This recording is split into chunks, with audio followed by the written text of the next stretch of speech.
Hello and welcome back to Easy English Sip. I'm Anna. And I'm Ben. It's so good to have you with us again, ready to say goodbye, mute English. Have you ever felt a little shy or nervous when meeting new people, especially in English? That feeling of having so much to say but not knowing how to start? We totally get it. It's one of the biggest walls learners face. But here's the wonderful truth. Learning to introduce yourself and make small talk in English isn't just about grammar.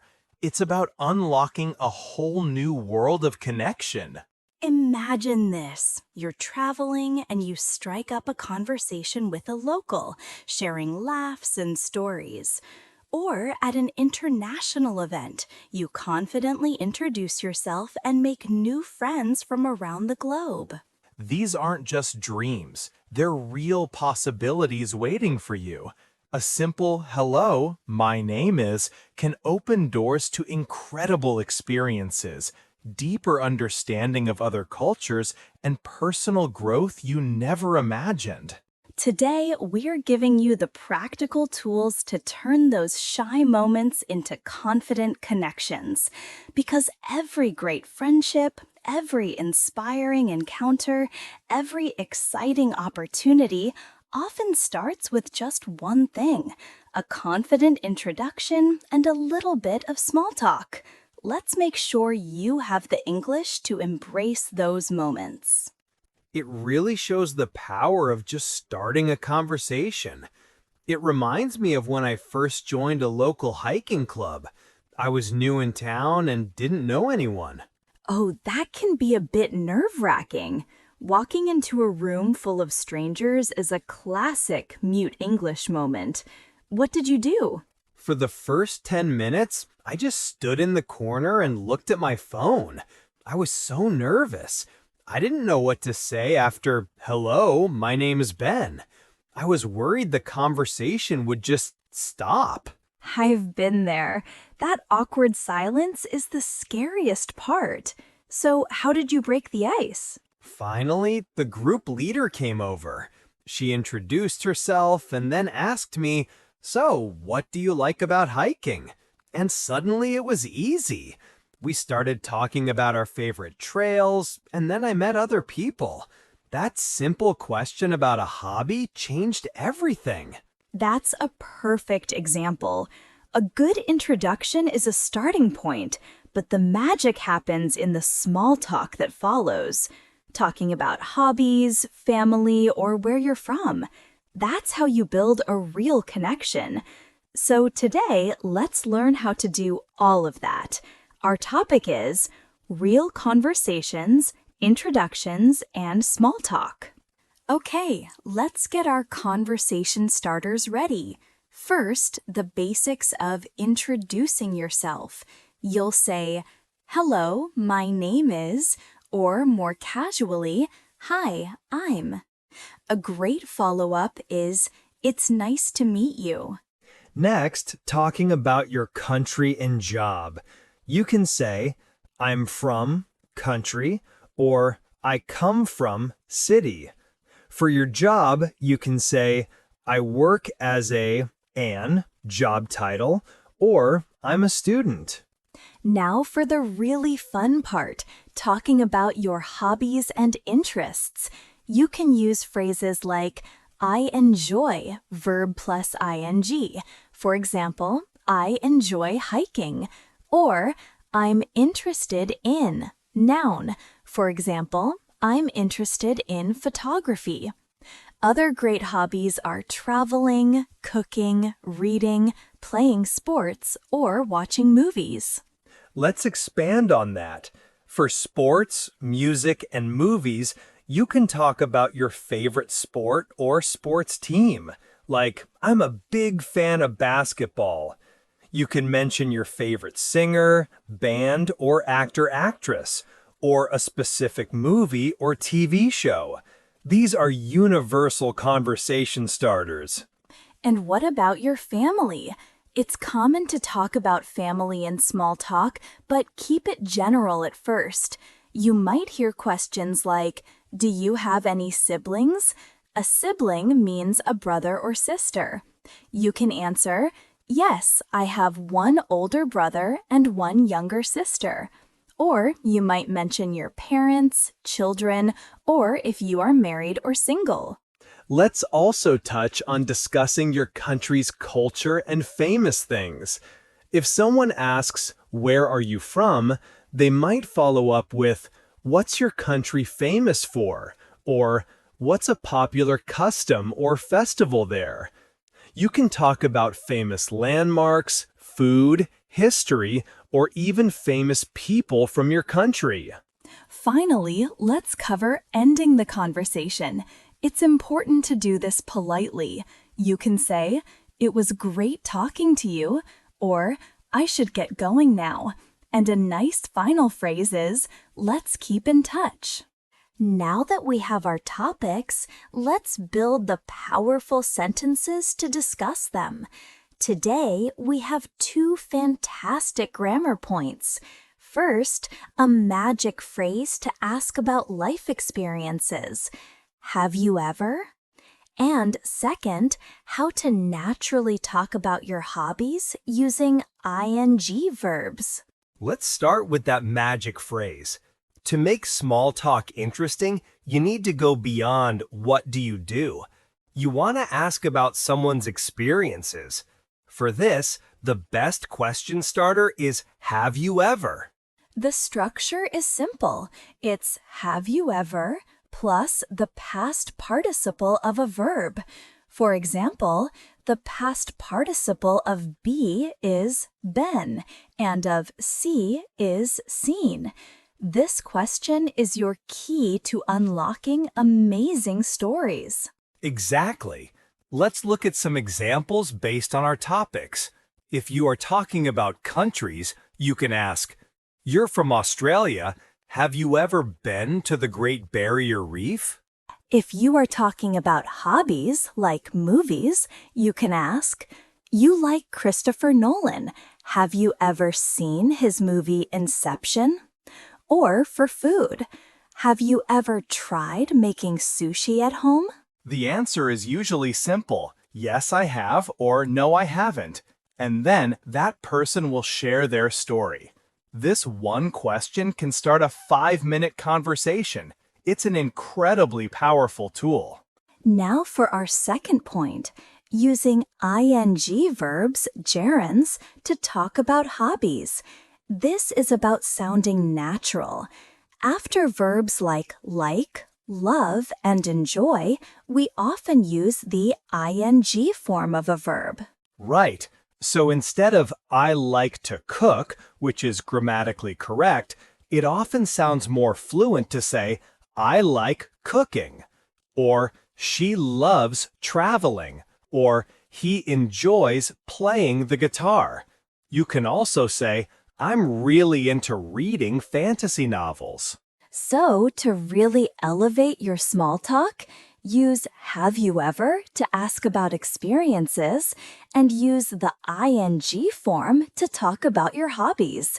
This combination will make your conversations much more engaging and natural.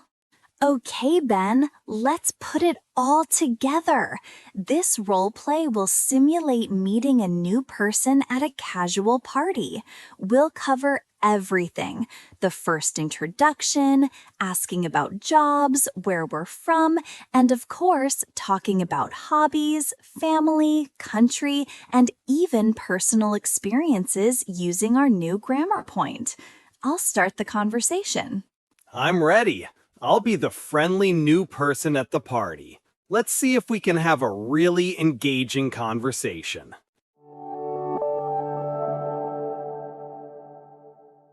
Hi, I don't think we've met. I'm Anna. Hi, Anna. I'm Ben. It's nice to meet you. This is a great party. It really is. So, what do you do, Ben? I'm a graphic designer. I work for a tech company downtown. How about you? Oh, that's interesting. I'm an English teacher. A teacher? That's fantastic. Are you from here originally? I am. I was born and raised right here in the city. And you? Do you live nearby? No, I'm originally from Australia. I moved here about 2 years ago for work. Australia. Wow, that's a big move. What's one thing your country is famous for, or a custom you miss? Well, we're definitely famous for our beaches and unique animals like kangaroos. And I miss the summer Christmas customs. Barbecues on the beach. It's so different from a cold Christmas. That sounds amazing. I love cooking, so I'm always interested in new food experiences. Have you ever tried making sushi at home? Oh, yes, I have. It was quite a disaster the first time, but fun. I mostly enjoy eating it at restaurants. What else are you into? Well, I'm a big fan of music, especially Beyoncé. Have you ever been to one of her concerts? No, I haven't, but I'd love to. Her performances are incredible. Speaking of experiences, you mentioned being from here. Have you ever traveled outside the country for a long time? Yes, I have.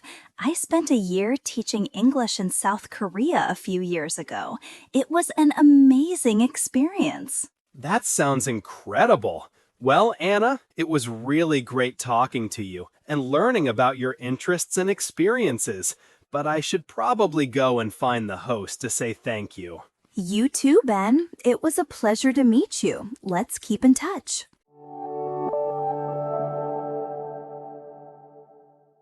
And scene.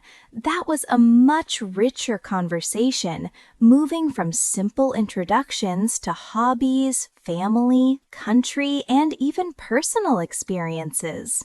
It was. Now for our bonus round. A great question to ask when you meet someone is, so what brings you here tonight? It's a very open and friendly way to ask why they came to the party or event, and it really gets the conversation flowing. Another one is about responding and asking follow-up questions. When someone tells you about their hobby or country, don't just say, "Me too." Try, "Oh, that sounds interesting. Tell me more about it."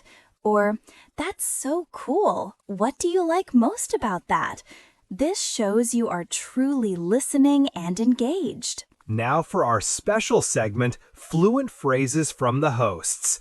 Anna, in our role play, you said, "I was born and raised right here in the city."